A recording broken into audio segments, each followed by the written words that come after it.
베드로와 그리고 모든 사도들, 그리고 예루살렘 교회의 모든 유대인 성도들은 하나님의 복음이 이방인에게 전해질 것을 전혀 기대하지 못하고 있었습니다. 유대인들만이 하나님 백성인 줄 알고 있었고, 성령이 임하는 것도 유대인들에게만 임할 것으로 생각을 하고 있었어요. 그런데 베드로가 고넬료의 집에 가서 복음을 전할 때에 그가 이방인이었는데도 불구하고, 그의 온 집안 식구들이 전부 다 이방인임에도 불구하고 복음을 받고 예수님을 믿고 성령이 임하는 놀라운 사건을 경험하게 된 것입니다. 이 사건을 통해 이방인에게도 하나님의 복음이 전해지는구나, 이방인이지만 하나님의 자녀가 될 수 있구나 라는 사실을 깨닫게 되었어요. 베드로가 깨닫게 된 것이고요, 오늘 성경에서는, 이 사도행전에서는 이제 이방인을 향한 이 복음의 문이 활짝 열리는 매우 중요한 사건이다라고 말씀을 드렸습니다. 베드로는 고넬료의 청에 의해서 그 집에 며칠간 더 머무르게 됩니다. 그 사이에 예루살렘 교회에 이 소식이 전해졌어요. 자, 이 소식을 들은 예루살렘 교회의 반응은 어떻을까요? 환호를 하면서 와, 정말 놀라운 일이 벌어져서 이랬을 것 같죠? 그런데 그러지 않았습니다. 베드로가 여행을 마치고 예루살렘 교회로 돌아왔을 때 그 상황을 성경은 이렇게 기록하고 있어요. 사도행전 11장 2절과 3절 말씀. 베드로가 예루살렘에 올라갔을 때에 할례자들이 비난하여, 여기서 비난이라는 말은 아주 몹시, 아주 불쾌하게 여기면서 막 따지는 거예요. 그럴 때 쓰는 말이에요. 비난하여 이르되 내가 무할례자의 집에 들어가 함께 먹었다. 자, 이러면서 베드로를 비난하고 있는 것입니다. 물론 초대교회가 은혜롭게 잘 부흥하는 가운데 우리가 앞서서 살펴본 내용에서도 과부에 대한 구제를 불공평하게 해서 한번 문제가 있었죠. 갈등이 있었죠. 그리고 오늘 본문에 그것보다 더 심각한 두 번째 문제가 벌어지는데, 교회는 이런 갈등의 요소가 늘 있다는 사실을 우리는 알아야 돼요. 초대교회도, 베드로 사도가 이끌어가는 초대교회도 이런 갈등의 요소가 있는가 하면, 또한 오늘날 지구상에 존재하는 모든 교회들이 갈등이 없을 수 없어요. 모두가 갈등이 있어요. 그렇다면 이러한 갈등에 대한 오늘 성경의 교훈을 우리가 생각해 보려고 합니다. 첫 번째로, 교회 갈등이 비난하는 사람들로부터 시작되고 있다는 사실을 주목해야 돼요. 베드로가 큰 깨달음을 얻고 이방인 백부장에게 복음을 전한 일은 하나님 원하시는 일이셨어요. 그 일을 통해 이방 세계를 향한 복음의 문이 활짝 열려서 이제 하나님의 그 놀라운 복음의 역사가 세계를 향하여 뻗어나가는 이런 시점에 있는 것입니다. 이런 면에서 베드로가 당시 초대교회 최고의 지도자로서 당연히 해야 할 일을 한 것이에요. 그것이 곧 하나님이 원하시는 일이었던 것입니다. 그럼에도 불구하고 할례자들이라고 일컬어지는 사람들, 그들이 베드로를 비난하고 있어요. 비난하는데 무할례자의 집에 들어가 먹었다는 것이 그들이 비난하는 내용이에요. 자, 이 짧은 문장 속에 아주 중요한 이 두 가지 문제를 우리가 생각해 볼 수 있는데, 무할례자들의 집에 들어갔다, 이 말은 우리는 할례자들이라는 거죠. 이미 그 마음속에는 할례파와 무할례파를 나눠놓고 있는 것입니다. 교회 가운데 심각한 문제 중에 하나가 뭐냐면 바로 이거예요. 편가르기. 서로 당파를 나누어서 교회 안에서도 이 파벌 싸움을 하는 거예요. 한국교회 역사 속에서도 끊임없이 이런 싸움이 지금까지 있어 왔어요. 지금까지. 참 부끄러운 역사예요. 더군다나 교회 안에서까지 이 전라도 사람, 경상도 사람, 이 파가 나눠지면 돼요, 안 돼요? 말도 안 되는 일이죠. 말도 안 되는 일이에요. 물론 우리 교회는 그런 일이 없습니다. 그런데 교회 안에서조차 전라도 사람이네, 경상도 사람이네 이래서 서로 팔을 나눠서 그렇게 다툼을 가진다면 이거는 교회라고 말할 수 없는 것입니다. 또 더 큰 문제는 어떤 문제인가 하면 교회 안에서 목사님파, 장로님파 뭐 이렇게 나눠지는 데도 있어요. 이게 심각한 문제예요. 그게 어디 교회예요? 말도 안 되는 일이 벌어지는데 보니까 오늘 비난하는 사람들의 말 속에서 무할례자들 이미 팔을 갈라놓고 있다라는 사실을 우리가 주목해야 하는 것입니다. 그리고 또 하나는 베드로를 비난하는 그 내용이 어떤 내용이냐면 유대인들의 전통적인 식사 예절에 관한 거예요. 식사 예절. 어느 나라고 민족이고 독특한 식사 예절이 있어요. 우리나라도 식사 예절이 있습니다. 어른과 아이들이 함께 식사를 합니다. 모처럼 파가 송송 썰어놓은 계란말이가 나왔어요. 김이 모락모락 나는. 그럼 모두가 좀 탐스럽고 먹고 싶잖아요. 그런데 어린애들이 먼저 그냥 한 움큼 입에 넣고 어머머머 먹어요. 엄마가 뭐라 그래요? 얘야, 어른이 먼저 드셔야지. 우리나라 식사 예절은 식사하는 자리에서 어른을 공경하는 게 예절이에요. 우리나라 예절이에요. 근데 유대인의 예절은 그런 예절이 아니에요. 사람을 공경하는 예절이 아니라 식사하는 것 자체가 하나님에 대한 예절이에요. 유학을 갔던 어떤 목사님이 그래서 이런 이야기를 들려주었는데 유대인 랍비와 아주 친하게 잘 지냈어요. 평상시에도 서슴없이 서로 이야기를 주고받고 하는 그런 사람이었는데 마침 이제 점심이 되어서 점심 식사를 하게 되는데 그 랍비는 유대인 랍비는 샌드위치를 이제 먹으려고 준비를 하는 거예요. 근데 유대인은 식사 예법상 먼저 음식을 먹기 전에 양치질을 해요. 양치질을 깨끗하게 합니다. 그리고 손을 씻어요. 손을 씻어도 팔꿈치까지 걷어붙이고 옷을 걷어붙이고 깨끗이 씻습니다. 자, 그러고 있는데 손을 씻고 있는데 옆에서 말을 걸었다는 거예요.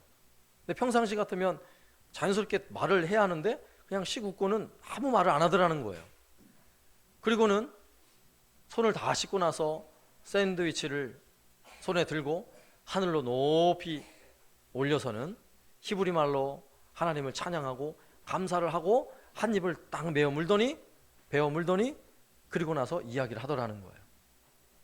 자, 여기에는 유대인들의 아주 중요한 식사 예절이 있는데 그게 뭐냐면 내 속에 들어가는 거를 더러운 것을 절대 집어넣을 수가 없어요. 하나님의 백성, 거룩한 백성이잖아요. 유대인들은 구별된 백성. 그런데 이 안에 들어가는 게 더러운 것이 들어가면 안 돼요. 그래서 부정한 음식도 먹을 수 없는 것이고요. 먹기 전에 이미 양치도 해야 되고 손을 깨끗이 씻어야 하는 것입니다. 이게 청결하거나 건강상의 문제가 아니라 이거 하나님에 대한 예절이에요. 그리고 그 음식을 하나님께 먼저 올려드리고 그리고 나서 먹고 나야 한 입 물고 나야 얘기도 되는 거고 그러는 거예요. 자, 이런 상황인데 베드로는 이방인 고넬료의 집에서 며칠 동안 머물면서 함께 식사를 했어요.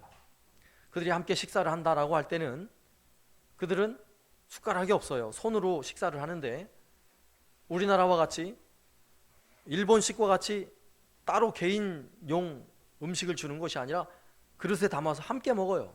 손을 한 그릇에 같이 넣어서 음식을 먹는다고요. 그러니까 한 그릇에 이방인의 손도 들어가고 유대인의 손이 들어가는 건 부정해서 안 되는 거예요. 그 음식은 먹을 수가 없는 거예요. 그런데 고넬료의 집에서 베드로가 며칠 동안 그렇게 음식을 먹다가 돌아온 거예요. 그 소문이 난 것입니다. 그 소문이. 그래서 유대인들은 그런 베드로를 향해서 뭐라고 얘기해요?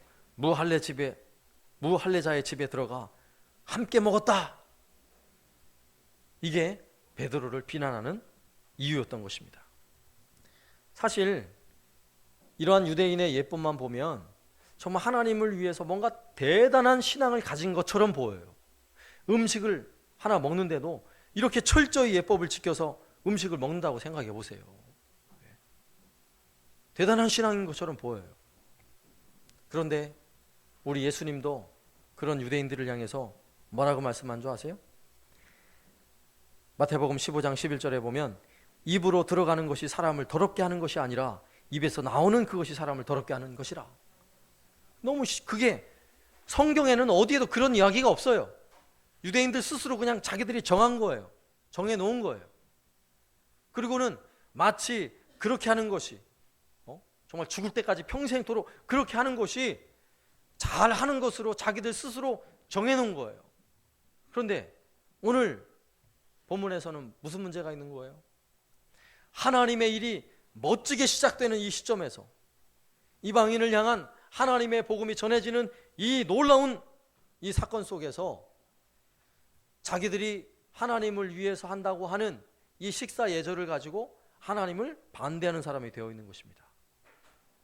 자기 방식대로 내 원하는 대로 내 편한 대로 신앙생활을 하면 때로는 그것이 멋져 보일 수 있지만 신앙이 좋은 것처럼 여겨질 수 있지만 오히려 하나님을 반대할 수 있다는 사실을 우리는 기억해야 하는 것입니다.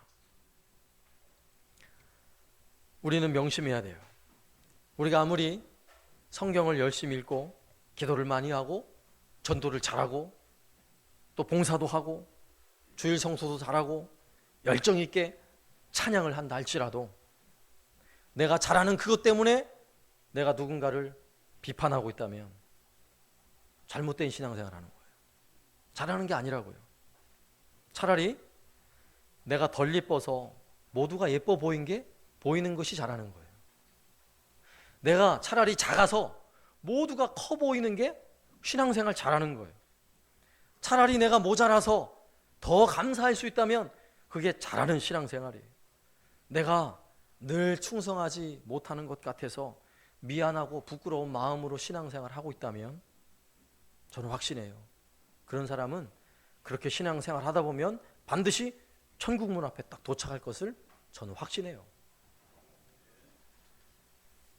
두 번째는 이런 교회 갈등에 문제가 생겼을 때 베드로는 겸손한 대답으로 교회 갈등을 잠재워요. 분명 교회에 심각한 갈등이 생긴 거예요. 오늘날로 말하자면 목회자와 성도들 사이에 정말 심각한 문제가 생긴 거예요. 성도들이 실망할 만한 이 문제가 생긴 거예요.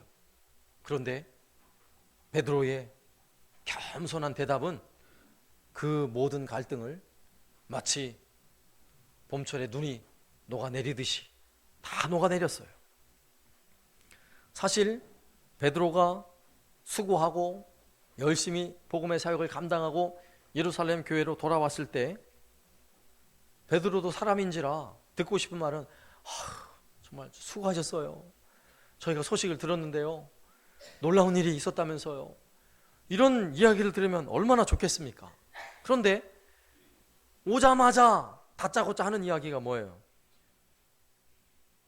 그가 수고한 것에 대한 내용은 없어요. 뭐만 남았어요? 아니, 무할례자들과 이방인들과 함께 밥을 먹었다고 이런 이야기를 듣고 있는 거예요. 자, 이런 이야기를 들었을 때 대부분 사람들은 어떤 마음이 들어요? 에이, 더러워서 못 해먹겠네. 확 집어치워버릴까? 이런 마음이 들죠. 사실 베드로도 그동안 베드로가 가졌던 기질로 보면 그러고도 남을 사람이에요. 사실은 성질 부리는 걸로 하면 베드로보다 나은 사람 얼마 없어요. 그죠? 심지어는 예수님께서 제자들에게 막 고난의 길을 막 이야기하시니까 베드로가 그 앞을 딱 가로막고 안 됩니다 막 이러다가 예수님이 사단아 물러가라 이런 소리도 들었어요. 그리고 예수님께서 잡히시던 날 베드로가 막 검을 뽑아 들어가지고 휘둘러서 대제사장 종의 귀를 잘라버렸어요. 이 정도 열기가 있는 사람이에요. 화내는 걸로 치자면 베드로를 이길 만한 사람이 많지 않아요. 그런데 놀랍게도 오늘 말씀에서는 그런 성질이 없어요. 아주 겸손한 말로 대답을 하고 있어요.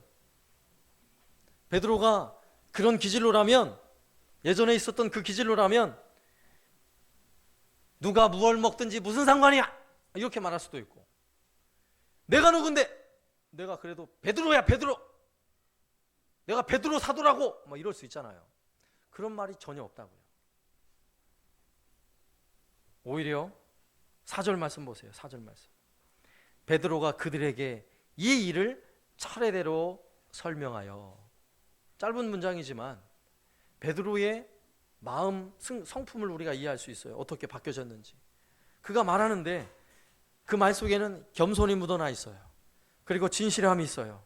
그리고 차분하게 하나하나 설명을 하기 시작하는 것입니다. 내가 저 요바에 있을 때 기도 중에 환상을 보았는데 부정한 짐승이 가득 담긴 보자기가 내려와서 하나님의 음성이 그걸 먹으라, 잡아먹으라, 이런 음성이 들려왔다. 이것도 3번이나. 그런데 그 환상이 끝나자마자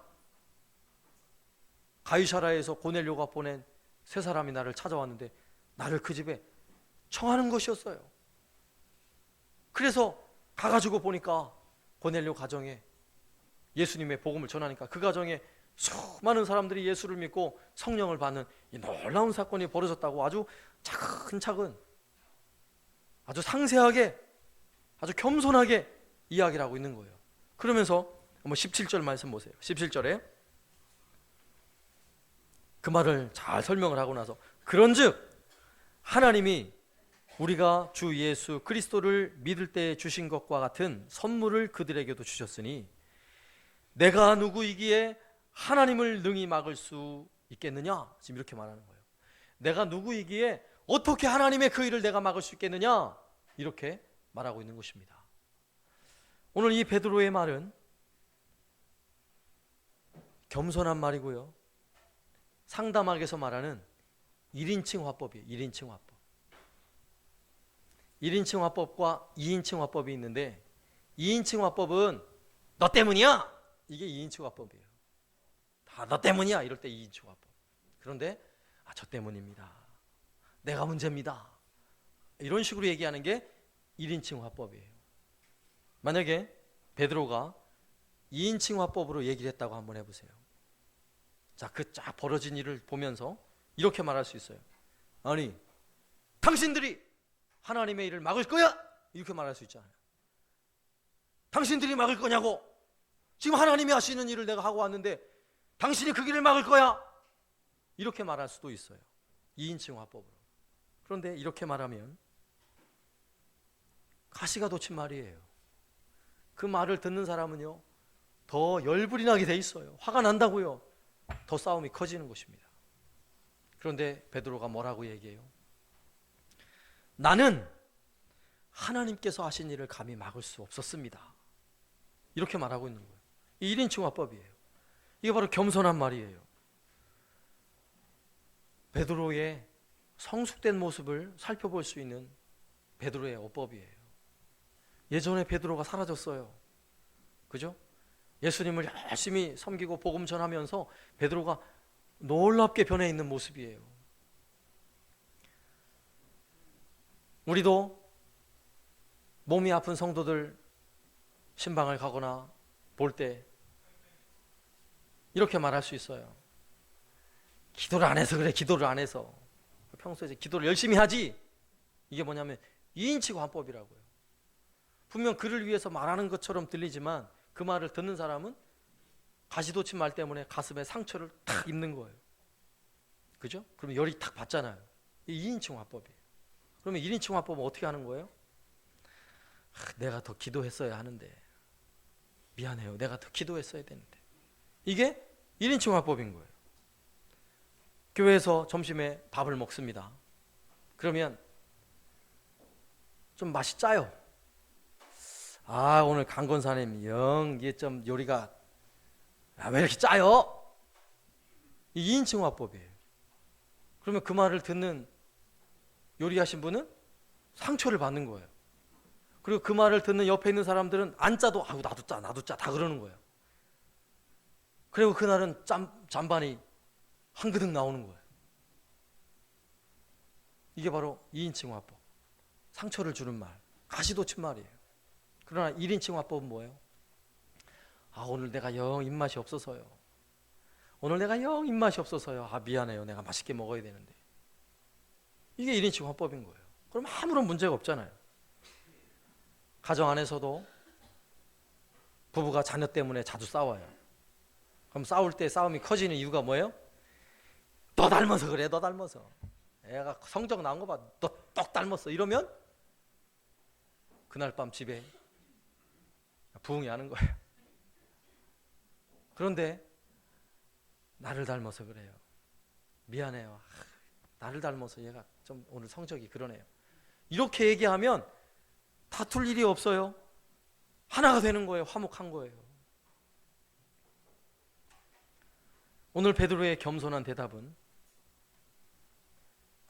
비난하던 모든 사람들의 말을 잠재웠어요. 그들의 마음이 다 녹아졌어요. 18절 말씀 보세요. 그들이 이 말을 듣고 잠잠하여 하나님께 영광을 돌려 이르되 그러면 하나님께서 이방인에게도 생명을 얻는 회개를 주셨도다. 아멘. 모든 사람이 베드로의 마음에 함께 동조했어요. 그리고 그 일이 역시 하나님께서 이루신 일이라는 사실을 모두가 깨닫게 되었어요. 갈등이 어느샌가 다 사라져버린 것입니다. 이런 은혜가 있길 바랍니다. 마지막으로 세 번째, 그러면 교회는 일이 중요한 것이 아니라 하나 되는 게 중요하다는 사실을 기억하셔야 돼요. 교회는 하나 될 때 거기에 하나님의 뜻이 있는 것입니다. 교회는 자칫하면 일을 잘하면 좋은 교회다, 일을 잘하면 잘하는 거다, 이렇게 생각할 수 있는데 그렇지 않습니다. 얼마나 일을 많이 했는가, 잘했는가, 성공했는가 사실 중요하지 않아요. 베드로가 고넬료 집에 가서 복음을 전해서 놀라운 구원의 열매를 맺은 것은요, 얼마든지 베드로가 성도들 앞에서 내가 복음을 전했는데 고넬료 집 가정에 30명이 회개하고 돌아왔어요, 이렇게 얘기할 수 있잖아요. 여러분, 그것뿐인 줄 아세요? 그 앞서 요바에서는 죽었던 다비다가 기도하니까 살아났다고요, 이렇게 말할 수 있잖아요. 근데 그런 말은 하나도 없어요. 그런 말은 얼마큼 업적을 이뤘느냐, 얼마큼 그 일을 잘했느냐는 큰 의미가 없어요. 사실은 교회 사역은요, 교회 일은 하나 될 때 일이 잘 되는 건 줄로 우리 믿어야 해요. 하나 될 때가 잘 되는 거예요.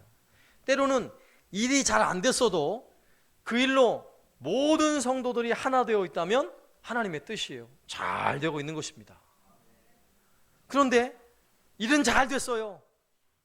모든 일이 기가 막히게 잘 됐어요. 그런데 성도들이 서로 상처받고 갈기갈기 찢겨지고 다툼이 일어나고 분쟁이 일어났어요. 그 일은 절대로 잘된 일이 아니에요. 그 일은 하나님 뜻이 아닌 거예요. 교회가 하나 될 때 그 안에 하나님의 뜻이 있음을 우리는 알아야 하는 것입니다. 그러면 잘못된 일에도 하나 될 수 있잖아요. 나쁜 일에도 하나 될 수 있잖아요. 여러분, 그건 걱정 안 하셔도 돼요. 나쁜 일에, 잘못된 일에 하나 되면 반드시 다툼과 문제가 생겨나요. 그건 우리가 걱정할 일이 아니에요. 우리는 부지런히 힘써서 교회가 하나 되어지도록 그 일을 힘쓰시면 되는 것입니다.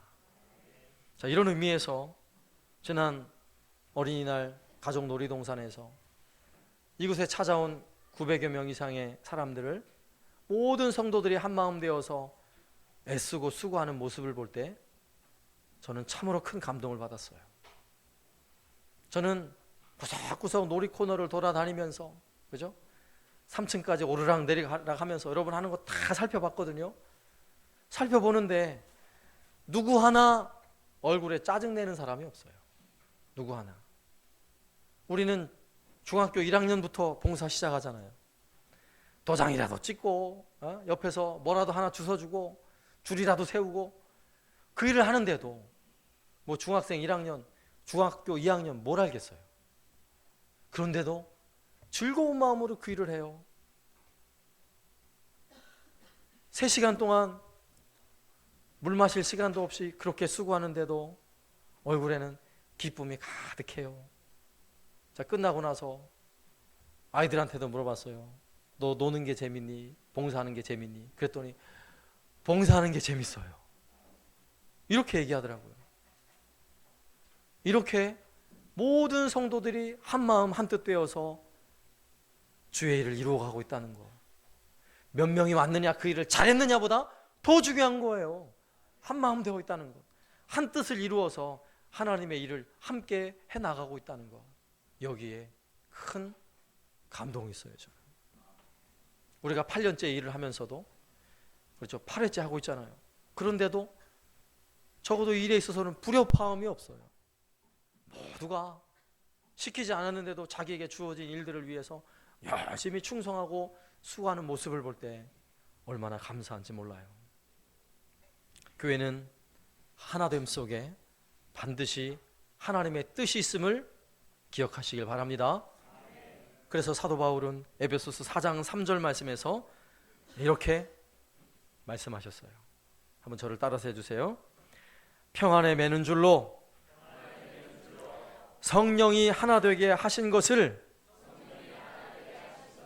힘써 지키라. 아멘.